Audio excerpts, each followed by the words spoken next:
Dirty Story Night!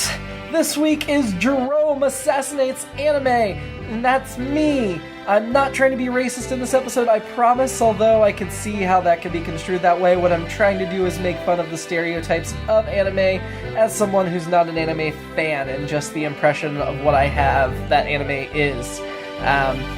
Yes, that's kind of cheating that I did not actually do my research on this one, but I think it came out pretty well, so enjoy me making fun of what I think anime is. Dirty Story Night is part of IABD Presents Network, a multimedia entertainment content platform based in Columbus, Ohio, with lots of really cool content. I would recommend It's All Been Done Radio Hour, which is a scripted, modern, geeky comedy show. There are 5 ongoing programs. It's performed live monthly at Mad Lab Theater in Columbus, Ohio. We record it, we break it down, and we podcast it out to you. Everybody involved in Dirty Story Night is involved with It's All Been Done Radio Hours, so definitely go and give that a listen. And here's Jerome Assassinates Anime. Are you ready? Joe has his drink. Okay! Nate, get ready. Here we go. Sorry. Voice is off. This is not about a specific anime series. I don't watch anime. I don't know anything about anime. So I'm just winging it. Next. Yeah. This means you need Keith to perform it for you. This is the story of Hirosaki-san, a very noble, very honorable Japanese boy. Cue opening credits of Hirosaki-san running. One day, Hirosaki-san was walking through the park. He saw a poor girl who had fallen down. She was very beautiful, dressed in a tight white button-up top and a very short skirt. Her hair was in 2 very blue, very cute pigtails, and her smile was very cute too. Is this about Caitlin? Let me help you, yelled Hirosaki-san, because he was very noble and very honorable. He ran very quickly through the park, just like he ran in the opening credits. But then, right before Hirosaki-san reached that girl, he tripped and fell. Hirosaki-san fell through the air, screaming and flailing wildly, but not hitting anything, including the nearby girl. That is, until he came to rest, his body on the ground and his face in the girl's enormous cleavage.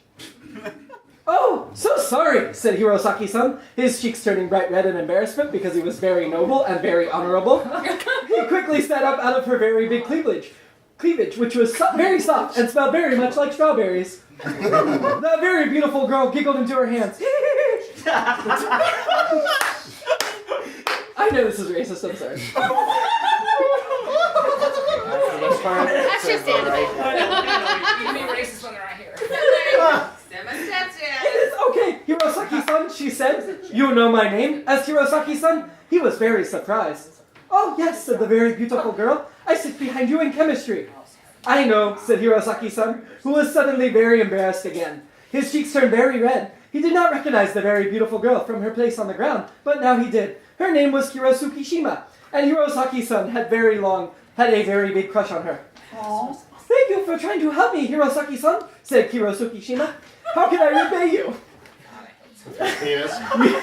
"You do not owe me anything," said Hirosaki-san, because he was very honorable and very noble. "I know. You want to know I have to meet my roommates at the club. Would you like to come with me?" asked Kurosuke Shima. "Yes," said Hirosaki-san too quickly, and then his cheeks turned very red again. Kurosuke Shima giggled again. She stood up, grabbed Hirosaki-san's hand, and pulled him to his feet. Then they took off running so fast that the world blurred into streaks of color, because they both ran so very fast.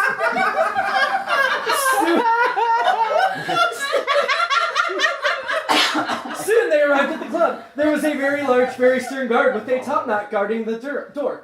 "You cannot come in," said the guard. "Why not?" asked Kurosuke Shima, pouting with a very adorable pout, her very large eyes looking like very sad puppy dog eyes. "You can come in," said the guard, "but he cannot." I'm sorry. Thank you for helping me anyway," said Kurosuke Shima to Hirosaki-san, looking very disappointed. "Do not worry, Kurosuke Shima," said Hirosaki-san. "I will come in." "No, you will not," said the guard. "Yes, I will," shouted Hirosaki-san. His eyes got very narrow and his face got very angry. The world became streaks of color again, and Hirosaki-san did a jump kick at the guard that took very long, about 6 seconds to land. "Ah," said the guard, falling down. There's no sex yet. It was the cleavage. Wait for it. Worst story ever. Nicholas, Wow, said Kirosukishima. Sorry, said Hirosaki-san, very embarrassed. Do not be very embarrassed. That was very sexy. Come into the club so I can suck your cock, said Hirosaki. right quick. Okay, said Hirosaki-san, his cheeks turning very red again. Hirosukishima took him into the club and into a dark booth in the corner. Hirosaki-san sat down and Kirosukishima disappeared under the table. Hirosaki-san felt his pants get pulled down his legs, and then his very gigantic cock sprung free. Woo, said Kirosukishima, staring at his massive penis, just the tip of which was blurry for some reason.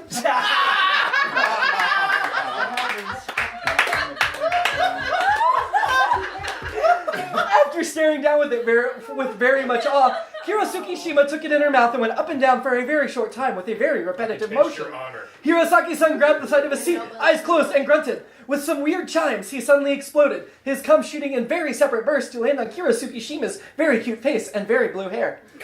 That was great, thank you, said Hirosaki-san, as Hirosukishima came up because he was very polite. He pulled up his pants. Now it is your turn, said Hirosukishima.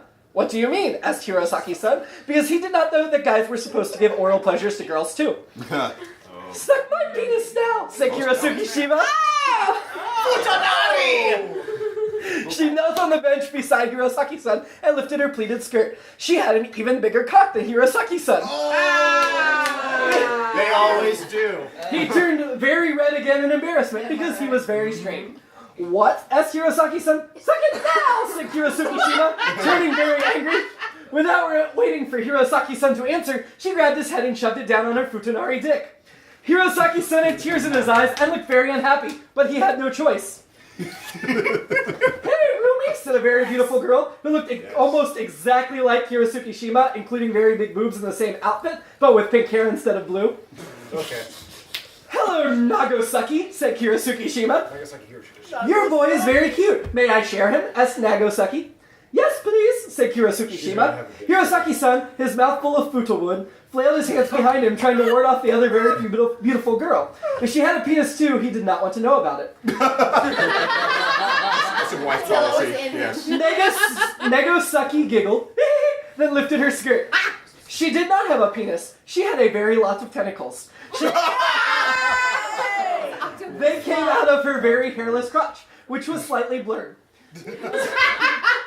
Some tentacles grabbed Hirosaki-san's wrist to hold him still. Other tentacles pulled Hirosaki-san's pants back down. One poked experimentally at his butthole and then thrust itself deep inside. Yelled Hirosaki-san into the girl cock he was raped in the ass by the tentacles. Both girls had a very lot of fun with Hirosaki-san, and both of them had very many friends who also came to the club that night. Each had something different in their underwear, and each had a different color hair, although other than that, they looked very much similar. A couple were even regular human women, which was unusual for a club like this. All of their genitals were blurred just a little at the holes. Every girl and girl-shaped creature had their way with Hirosaki-san's holes, fucking his ears and nostrils and asshole and cockhole and belly button and armpit and every other crevice they could find, depending on the size of their appendage, spurting their white and green and black and other colored cum and slime and eggs and other things all over Hirosaki-san. All left the club very satisfied. And Hirosaki-san? He was abducted and moved very unwillingly in with Hirosukishima and Nagosaki, who had their way with him as often as they wanted, and often rented or sold his orifices to pay their rent in their very nice apartment. Which was fine, because all of their parents were dead, so no family ever came to visit or wonder where they were. So sad. And they all lived very happily ever after, except Hirosaki-san, who very hated every minute. The very end.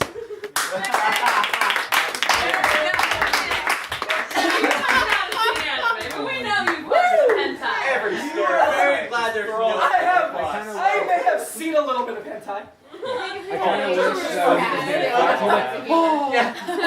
usually go for, but you know, there are times. little tentacle. Awesome. You have to wait till Mary gets